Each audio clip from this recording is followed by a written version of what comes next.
رہا کرتے تھے۔ اور آپ صلی اللہ علیہ وسلم نے ایک صحابی کو دیکھا کہ اس نے رنگین چادر اوڑھی ہوئی ہے، تو آپ صلی اللہ علیہ وسلم نے اس انداز سے دیکھا، وہ صحابی سمجھ گئے کہ اللہ کے نبی کے دیکھنے کا انداز ناپسندیدگی والا ہے۔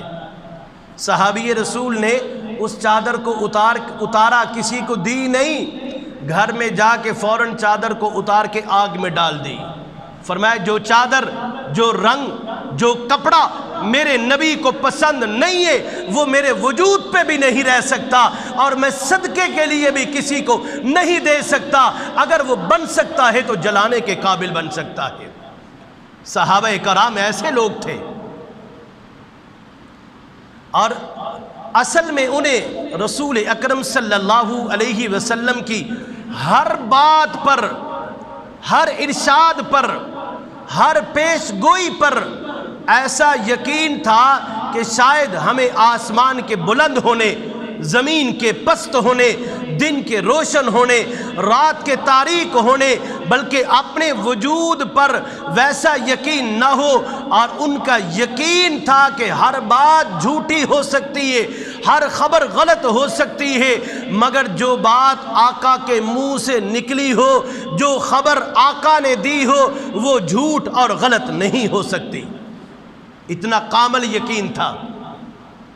انہیں یہ بھی یقین تھا ہماری دنیا اور آخرت کی کامیابی صرف اور صرف نبی کی سچی غلامی، نبی کے ہر حکم کی اتباع اور ماننے میں ہے۔ ایسی جماعت کہاں سے لاؤ گے؟ اور اسی جماعت کے بارے میں اللہ نے قرآن میں فرما دیا اولئک حزب اللہ الا ان حزب اللہ هم المفلحون۔ فرمایا یہی میری جماعت ہے، یاد رکھنا میری جماعت ہی کامیاب ہے۔ اللہ نے ان کو اپنی جماعت قرار دیا، فرمایا یہ میری جماعت ہے جو نبی علیہ الصلوۃ والسلام کے تربیت یافتہ ہیں۔ اور میں صحابہ کی کس کس ادا کا تذکرہ کروں؟ حقیقت تو یہ ہے کہ ان کی ہر ادا مثالی اور نرالی، اور ان کی ہر بات بے نظیر۔ ان کا ایمان، ان کا یقین، ان کی صداقت، ان کی دیانت، ان کا اثار، ان کا جذبہ جہاد، ان کی فیاضی، ان کے معاملات، ان کی طہارت، ان کی نمازیں، ان کا صدقہ خیرات، ہر چیز بے مثال تھی۔ آج ہمارے پاس جو کچھ ہے حقیقت میں وہ نقل ہے، اصل نہیں ہے۔ صحابہ کے پاس اصل تھی۔ نبی مسلح پہ کھڑے ہوتے تھے اور پیچھے نمازیوں کی جماعت صحابہ ہوا کرتے تھے، کوئی واسطہ نہیں ہوا کرتا تھا۔ نبی علیہ الصلوۃ والسلام کی ہر حرکت کو، ہر ادا کو، ہر سکنات کو، ہر چال اور ڈھلن کو صحابہ نے اپنی آنکھوں سے دیکھا۔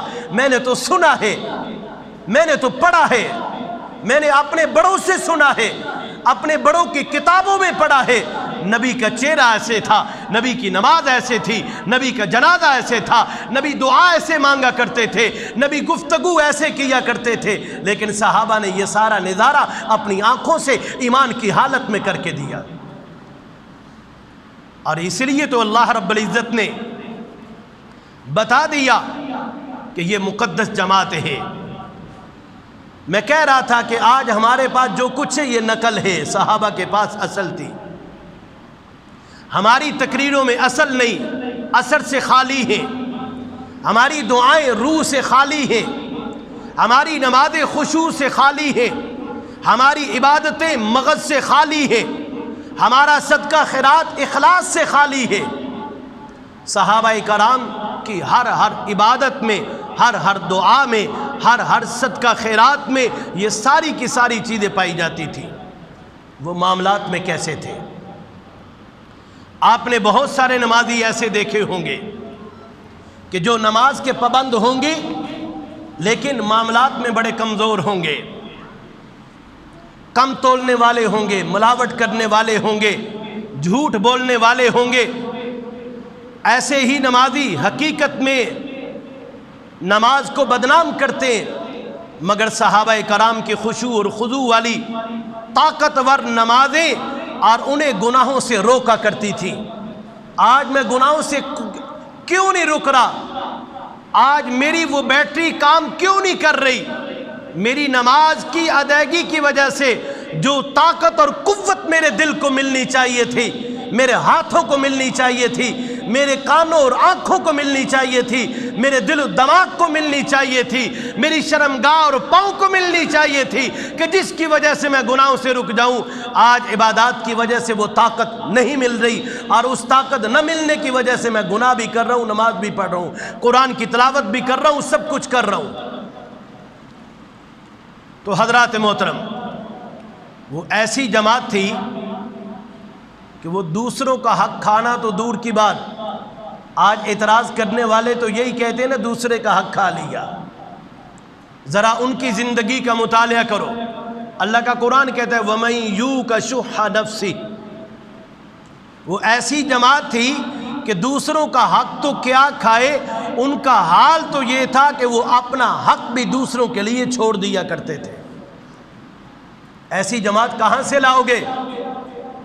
خود بھوکے رہ کے دوسروں کو کھلایا کرتے تھے۔ بڑا مشہور واقعہ تبلیغی جماعت سے آپ نے سنا ہوگا، ایک مہمان آیا، صحابی رسول کھانا کھلانے کے لیے گھر میں لائے، اور ایک آدمی کا کھانا تھا۔ بیوی کو کہا لائٹ کو، لالٹین کو ٹھیک کرنے، دیوے کو ٹھیک کرنے کے بہانے میں اس کو بجھا دینا، وہ تسلی سے کھانا کھا لے گا، میں بھوکا رہ جاؤں گا۔ وہ ایسے لوگ تھے، وہ ایسی جماعت تھی۔ وَيُؤْثِرُونَ عَلَىٰ أَنفُسِهِمْ وَلَوْ كَانَ بِهِمْ خَصَاصَةٌ، وہ اپنے اوپر دوسروں کو ترجیح دیا کرتے تھے، خود بھوکے رہ کے دوسروں کو کھلایا کرتے تھے، خود ننگے رہ کے دوسروں کو پہنایا کرتے تھے۔ آپس کے اندر ایسی بھائی چارگی، آج تو لوگ کہتے تو وہ خلافت میں عہدوں کے لیے لڑا کرتے تھے، لیکن زبان سے کہہ دینا آسان ہے، ایسی بات کو ثابت کرنا تو بڑا مشکل ہے۔ تو حضرات محترم، خلاصہ یہ ہے، اگر آپ چاہتے ہیں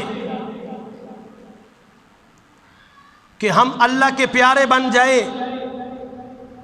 اگر ہم چاہتے ہیں کہ فرشتے ہماری مدد کے لیے اتر آئیں، اگر ہم چاہتے ہیں ہمارے گھروں میں رحمتیں اور برکتیں نازل ہوں، اگر ہم چاہتے ہیں ہمیں آقا دو جہاں صلی اللہ علیہ وسلم کی شفاعت نصیب ہو، تو ہم پر نبی کے غلاموں کی غلامی اختیار کرنا فرض ہوگی، صحابہ کی غلامی کو اختیار کرنا ہوگا، اہل بیت کی غلامی کو اختیار کرنا ہوگا۔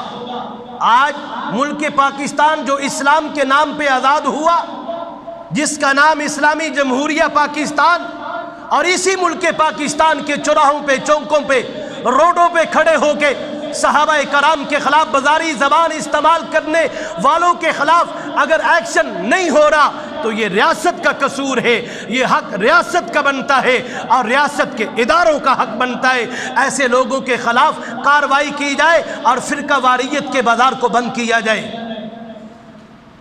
وہ ہم سے زائد نہیں ہے، سنی زیادہ ہے، وہ زائد نہیں ہے۔ صحابہ کے خلاف بازاری زبان استعمال کرنے والے، اللہ کے بندو انہیں گالیاں مت دو، وہ اللہ کے پیارے ہیں، اور وہ تو آسمان رسالت کے ستارے ہیں، وہ تو ہدایت یافتہ سارے کے سارے ہیں، اور ان سے محبت عین ایمان ہے، ان سے تعلق سرمایہ اہل عرفان ہے، اور ان کی سیرت تفسیر قرآن ہے، انہیں ماننے والا مسلمان ہے، ان سے تعلق توڑنے والا شیطان ہے، اور ان سے راضی رحمان ہے، اور ان کا ٹھکانہ جنت ہے۔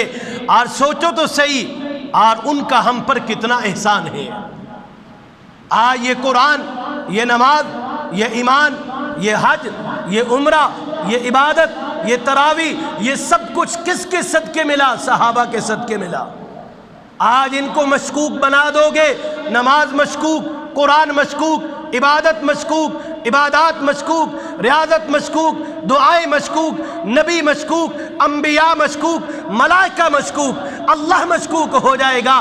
اور یہی تو بہت بڑی سازش ہے، ان صحابہ کی مقدس جماعت کو مشکوک بنا دو۔ سر عام ان کی مخالفت ہو رہی ہے۔ اگر آپ یہ ساری چیزیں لینا چاہتے ہیں جو میں نے بتائی، رحمت لینا چاہتے، راحت لینا چاہتے، سکون لینا چاہتے، برکتیں لینا چاہتے ہیں، آئیے صحابہ کے غلام بن جائیے۔